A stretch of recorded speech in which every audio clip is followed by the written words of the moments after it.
Hello guys. I hope y'all are enjoying y'all's holidays so far, whether you celebrate or you don't. I wanted to make a video because today it's finally the day. I've been waiting months for this appointment. But I'm finally gonna go see a neuro-ophthalmologist to check my vision, check how this condition, whether it's progressing or not, at least in my eyes. And yeah, this is a new doctor, so I always get nervous with new doctors because of terrible experiences I had before where they don't listen or they're like, yeah, whatever. But anyway, I hope this one goes well. It is kind of chilly today. Yeah. And so I'm on my way there right now. I'm walking to the train station. And I really hope everything goes well. If I'm being completely honest, I'm very nervous because it always makes me nervous because it's like, I just hope he tells me good news about my eyes, But yeah, I will keep you guys updated on what happened at the doctor's appointment.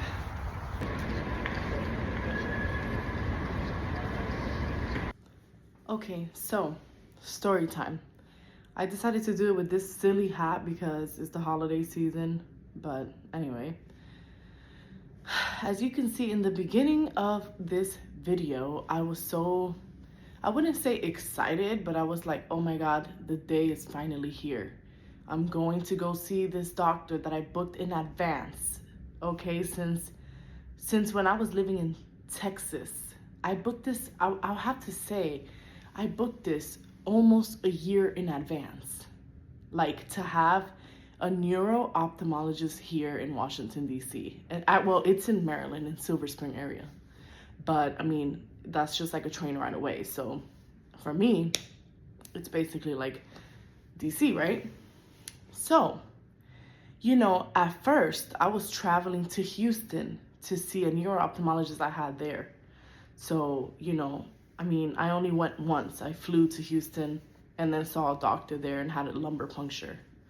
And that, I just can't be doing that. Like, first of all, you always want a doctor, especially if you have a condition, in your hometown. You know what I mean? So anyway, because I was gonna say long story short, but really long story long, I get to, okay, I set this appointment in advance. I already mentioned that. I get there, right?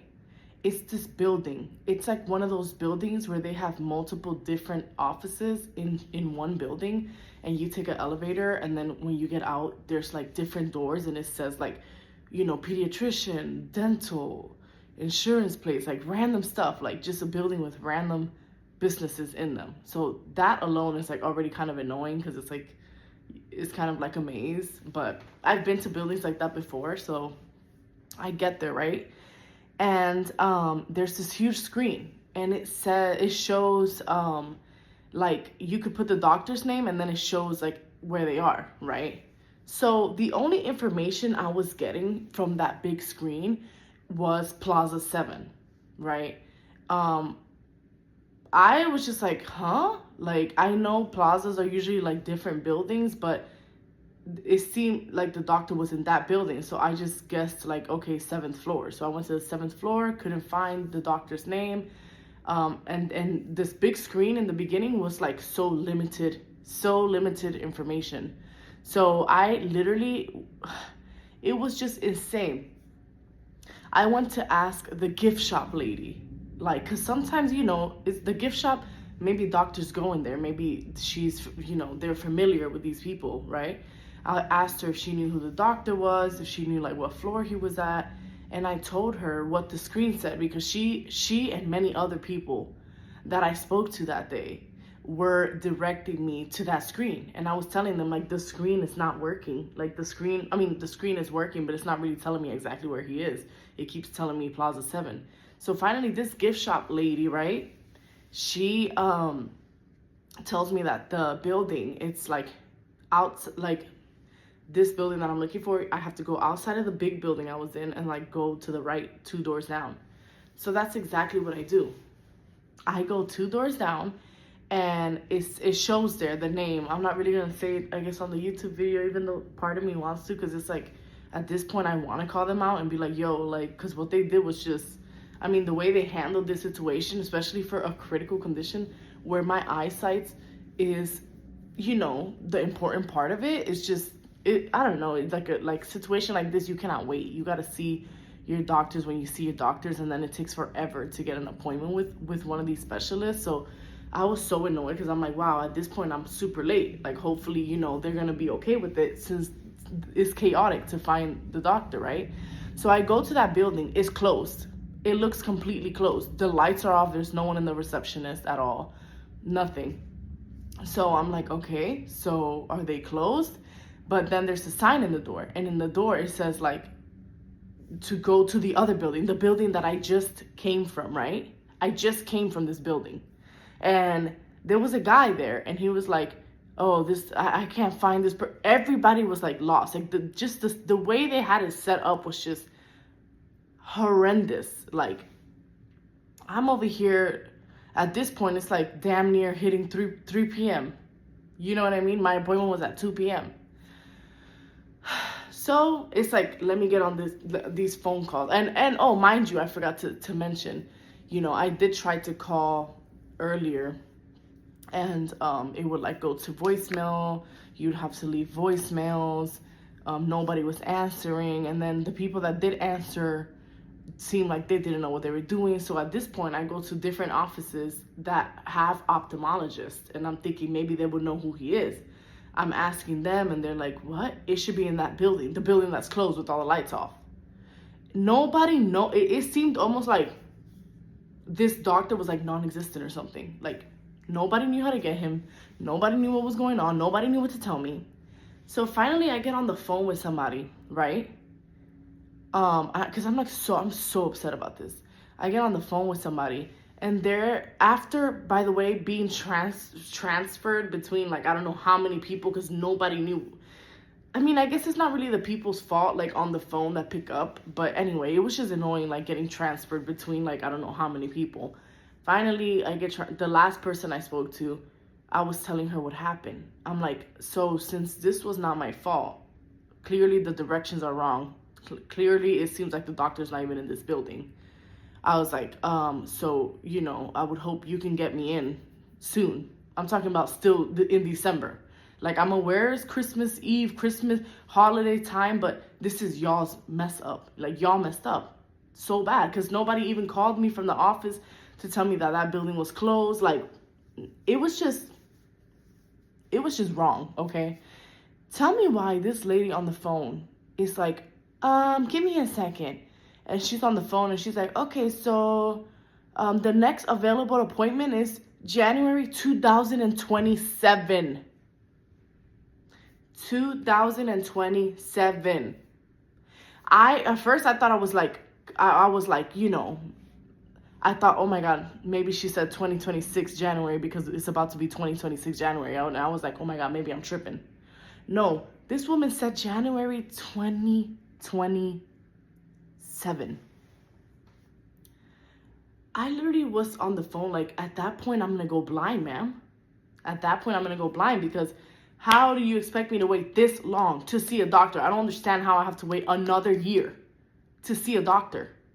So she said she wrote everything down. She's going to try to, I don't know, blah, blah, blah, blah. Ain't nobody had contacted me yet.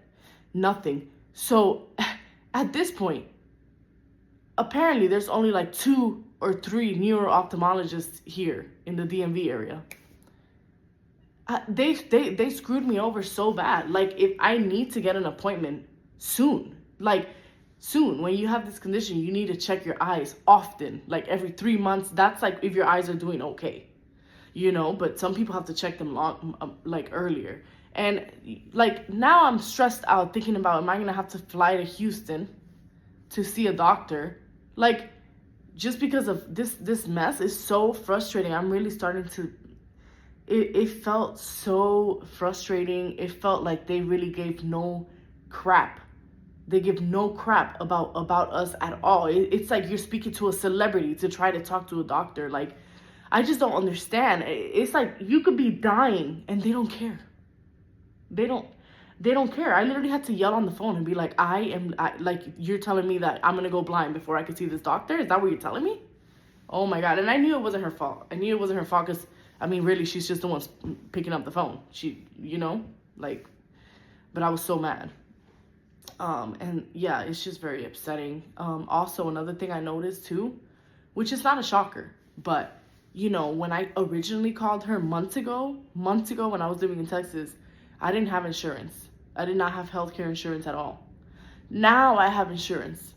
So when she was on the phone, she's like, "You're self-paid too, right, ma'am?" Like, still in the idea that I'm gonna get scheduled 2027. I was like, this. She's like, "You're self-paid too, right?" Her tone changed so much when I told her I had insurance now. She said, "Oh, let me update everything on the file. What's your insurance? Blah blah blah." Like, oh, now you want to treat me like I matter. Like, it's so ridiculous. Like, I'm just so upset about this because I feel like I'm not the only one who struggles with this. I feel like many people feel this way in the healthcare system. And I also feel like it's just really annoying because when you have a condition like idiopathic intracranial hypertension, it's not something you could just, oh, I'll just wait. You need to see someone. And I was crying of anger because I'm like, yo, like, I'm not trying to go blind. I'm not trying to, like, I don't think anybody with this condition is trying to. Obviously, you guys, I hope you know what I mean. I'm not trying, this is something I'm trying to prevent. I'm trying to get information. Do I need to take more pills? Do I need this? What? I don't have anyone here. And he was my hope, someone that I pre-planned for.